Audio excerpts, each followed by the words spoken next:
All right, what's going on, everybody? My name's Eric Matta, and today we are going to be talking about how any OVI offender can overcome the number one challenge they faced after being charged with OVI. And I bet you can guess what that is. It is the financial struggle. You see, about 3 or 4 months ago, I sent out a survey to around 1,000 people, and I asked them, what's the number one challenge that you faced as a result of being charged with OVI? And I got tons of different responses, and what I did was categorize them by what sounded very similar. And one thing that I learned was that 47% of people that were charged with OVI say that their number one challenge that they faced was the financial struggle after being charged with OVI.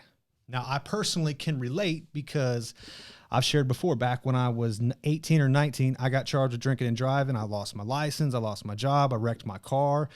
And obviously, the number one challenge I had was losing everything, but a financial challenge was underneath all of that. So I can definitely relate to that. So one thing that I try to do is to give information to folks that can benefit them.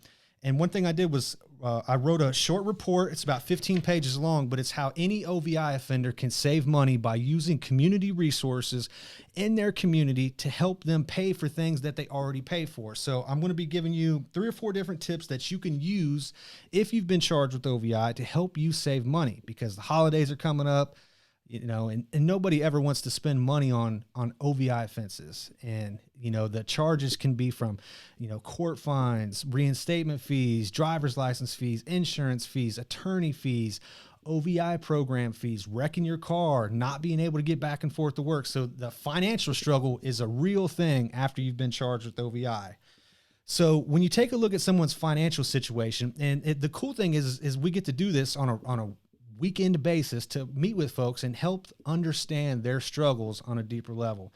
And to some degree, even if somebody makes a decent amount of money, being charged with OVI always impacts folks financially one way or another. So at the end of this video, I'm going to be posting the link where you can download this guide for free, and you can use it, and you can help understand, and you can practice the skills that I teach you in it, because it's a very valuable skill that if you continue to use, it'll just help you build better financial practices. So tip number 1, for anyone who's been charged with OVI, the first thing you need to do is you need to create a budget for yourself. And I don't mean a budget just so you can spend exactly what you're supposed to spend on exactly what it's supposed to go to, just for you to get a good understanding of what you naturally spend money on a regular basis. Now, for me, I'm the type of person who sometimes I spend more than I should, right? I don't save as much as I should, and therefore it causes some problems from time to time. If something comes up and I want to buy something for my family or for my kid or for myself, if I haven't saved up the money, I obviously can't do that.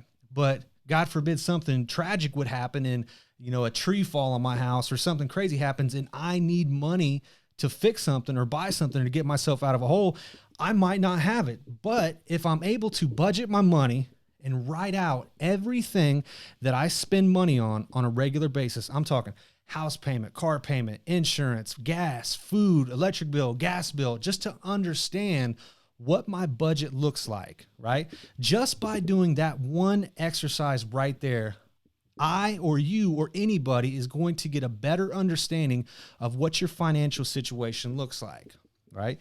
And the cool thing is that after you realize what you're spending money on, you can then start thinking of creative ways to save money or to eliminate that expense altogether.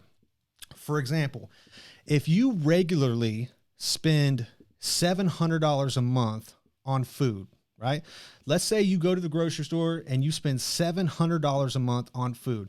Now, maybe that's a combined food from the grocery store, and maybe it's a little bit of eating out, or maybe it's ordering food out, but you realize, you take a look at your budget, you take a look at what you spent the last month or 2 or 3, and you realize, man, I spent $700 a month on food, right? That's a huge opportunity to save money right there. I know here in Springfield, where I live, there are food resources, food pantries, food services everywhere, right? There's almost one on every street. There's definitely one on every main street here in Springfield. So for somebody that's been charged with OVI, or anyone who's in a financial struggle that wants to save a few $100s a month, the first thing I would suggest is trying to reduce your food expense. Now, maybe instead of eating out 3 times a week, you only eat out once a week, right? That's going to save you $20 or $40 a week times 4. That's $200 or $300 a month just right there.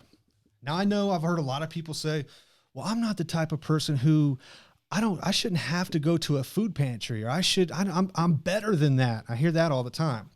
And what I say is this: I say that there's going to be a time in everyone's life where we need to be able to ask for help. And if you're in a situation where maybe you've lost your job, or maybe you're in a situation where you can't get back and forth to work, so your income has been dramatically decreased, and your options are ask for help and go to a pantry, or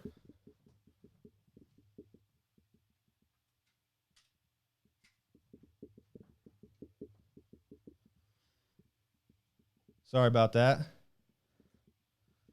And your options are either ask for help or not have any food to eat. What are you going to do?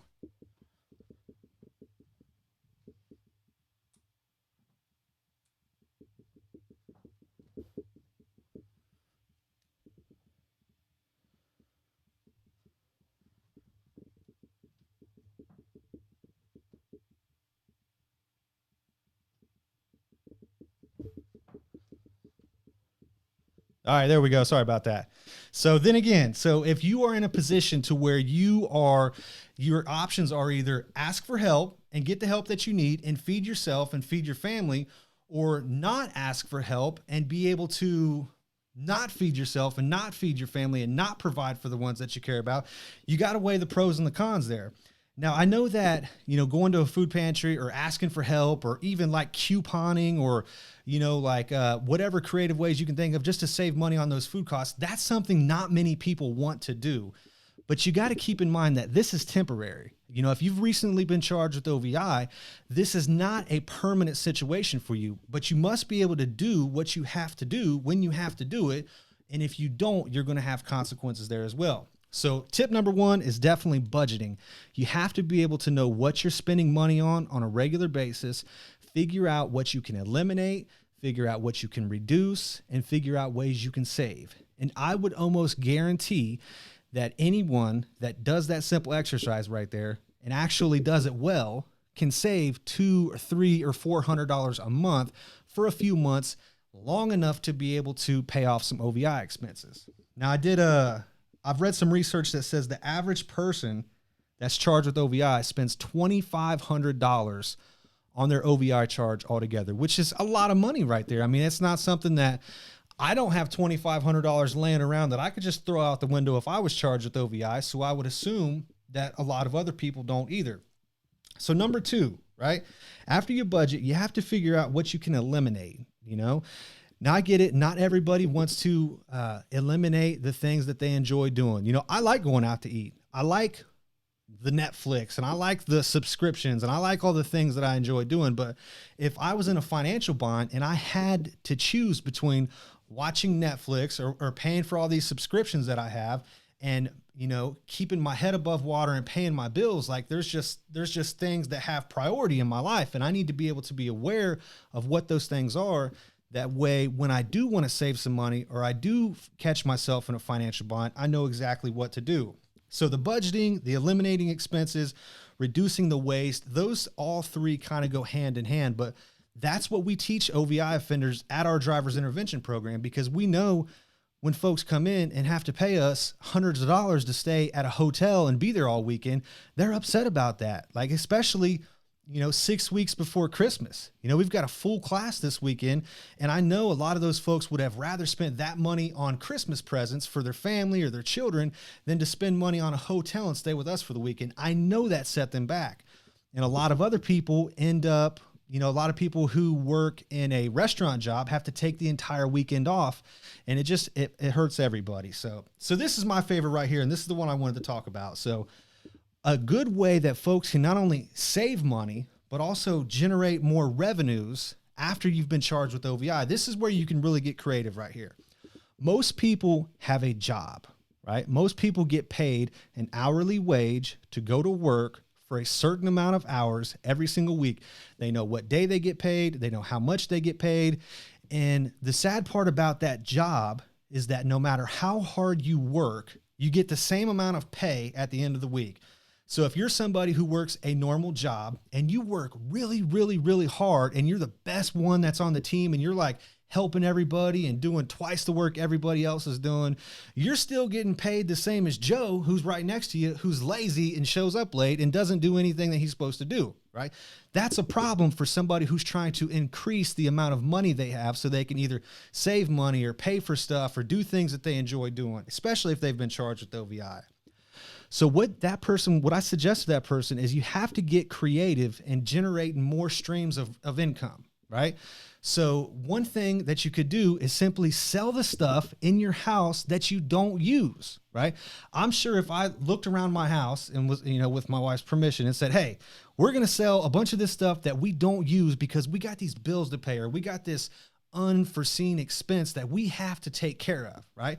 I'm sure I could come up with $500, $600, $700 worth of stuff that's in my house that I bought and used maybe once or twice and don't use anymore. So definitely take a look at what you have that you can sell to create some money when you need it. So another idea would be, of course, getting an extra job, right? A lot of people work an 8 to 5 or a 7 to 3 or whatever you work, and then you go home and you have nothing to do from 3 o'clock, 4 o'clock, 5 o'clock, 6 o'clock, 7, 8, 9, 10. So like those are hours right there that you could spend figuring out ways to make more money to pay off these expenses. And what I've noticed with people is that the faster they pay off their expenses, the better they feel, the quicker they get their self back on the right track, and the quicker they put this whole situation behind them. So that's one, like, I really enjoy talking with people about that situation there because, we talk a lot about goals at the program and we talk a lot about how people can get a better job, but definitely generating more streams of revenue for folks is the quickest way to put these OVI expenses behind you. I got a good friend of mine who I see him on Facebook all the time. He buys and sells appliances. He posts on Facebook all the time, hey, I'm always buying appliances. And so for anyone that sees that on a regular basis and they know, Joe's got a refrigerator for sale. Well, I know that Joe can call Casey and Casey will buy this refrigerator and he'll clean it up and he'll sell it for $100 more than what he paid for it. And he does that stuff all the time.